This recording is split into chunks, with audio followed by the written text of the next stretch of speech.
Welcome to Hollywood on Top. I'm Marta Bloom. Each week, I like to bring in a friend, someone in the know, someone to help me break down what's going down in Tinseltown. My guest today was an outsider that became the ultimate insider. From his humble beginnings on the streets of Little Havana in my hometown of Miami, he went on to become a household name on the blog that bears his name. Along the way, he created a world of controversy, reinventing celebrity gossip and finally reinventing himself. From devilish doodler who defaced many celebrities' photos to a proud father of 3 children and a tireless anti-bullying advocate. This over-the-top celebrity basher has grown to become a kinder, gentler, more fit version of his former self. But when it comes to gossip, he can still dish it out. Please welcome mi amigo cubano Perez Hilton. Hey. Thank you. I'm great. You look gorgeous. Thank you. You know, I just found out that British royal females can't cross their legs in public. So I want to be a little more royal today. You want to be? I'll sit properly. Do it, because you're royal, honey. Thank you. I'm the queen of all media. Yes, you are. And how fabulous is that? Oh, I still am so thankful that 14 years later, I'm around and I get to do cool things like Hollywood on Top. Oh, thank you. Thank you. We're so glad you're here. Yeah. I'm so happy to be here. So just about everybody has been to PerezHilton.com. But people may not know that your first website was actually called Page 666. From the beginning, did you intend to be devilish? Well, I liked that, right away, if you heard the name for the first time, page666.com, you kind of knew what it was. It was a devilish take on gossip, a naughty spin on things.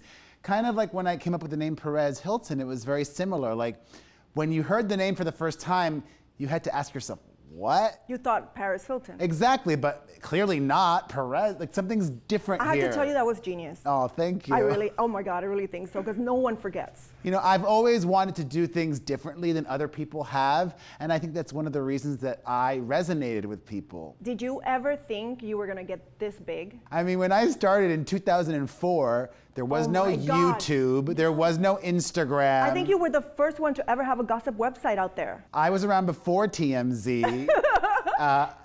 Way back. Yeah, I just started as a hobby. Wait, did I hear that you used to sit down Sunset and you would just be on your computer? Yeah. And you would be putting all this gossip on your website.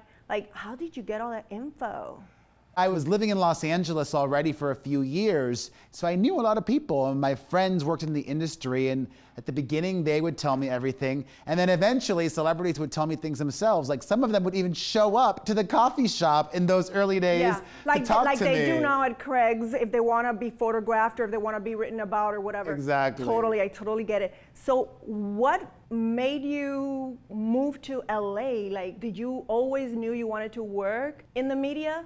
Well, I moved here from New York City. That's where I went to college after graduating in Miami. And I studied acting at NYU. So I wanted to be an actor out here. And I failed, like most actors.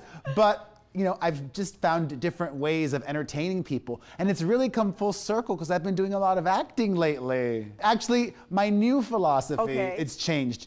Before I had kids, I was afraid that children might hurt my career. Mm-hmm. The opposite has happened. Because before kids, I would just say no to a lot. I was in the no phase, oh, that's not good for my brand, or oh, that's lame, and judging the work. Now that I have 3 kids, I will do whatever. If there's a paycheck, I am there. It's kind of like Joan Rivers. If you ever watched her documentary, she would show up to the opening of an envelope, as they say, long as they paid her. That's right, that's right. I think we all know that you probably did it because you were trying to build this brand, and it worked. I started talking about celebrities because I was genuinely a fan, and to me, celebrities are very interesting because a lot of them are crazy. And it started off that way, and then I think it just, as it can happen on the internet, it became darker, and I became meaner and nastier, and then, the universe slapped me upside the head and said, stop. Yeah. So I listened. Yeah.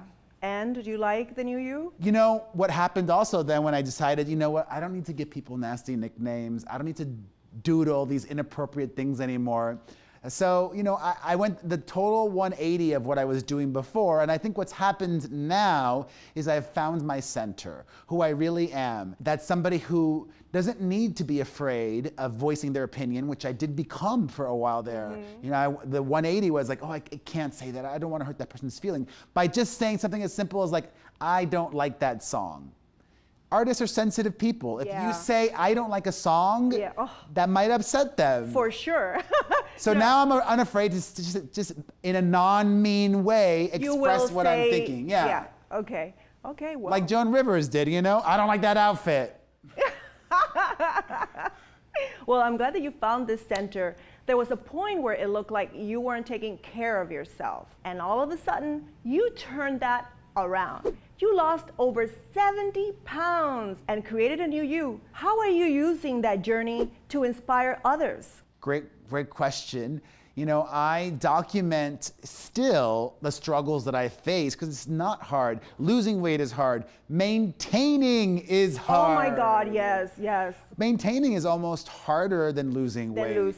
So I have 2 YouTube channels in addition to my website. You do? Yeah. The entertainment one, my Perez Hilton channel, is everything celebrity. Yes. And then I have a personal one. Oh, the family one. Where I talk about, family issues. My mom is on there. Oh, she's a superstar. I love her. My kids are on there. I talk about parenting, but I also talk about what I'm literally, like I share to people, this is what I'm eating. This is how I eat. Right. This is what I do when I want to improve. This is what I do when I want to maintain because, I feel like I am now an authority on that. I lost it and I've maintained for a decade now. And eyes are on you now, honey. Yeah. All of this, and we haven't gotten to gossip yet. Will you stick around? Sure, I'd love to. My next guest's face lit up the television screen, but it was her unique laugh that endeared her to millions. Behind her glorious giggle lives a formidable talent and tireless activist. She was the unconventional nanny who turned her prim and proper family upside down, and in the process, glued us all to the television screen. Who is she? Find out when we come back. I'm Marta Bloom. And I'm Perez Hilton. For what's hot in Hollywood, from the top of Hollywood, this is Hollywood on Top.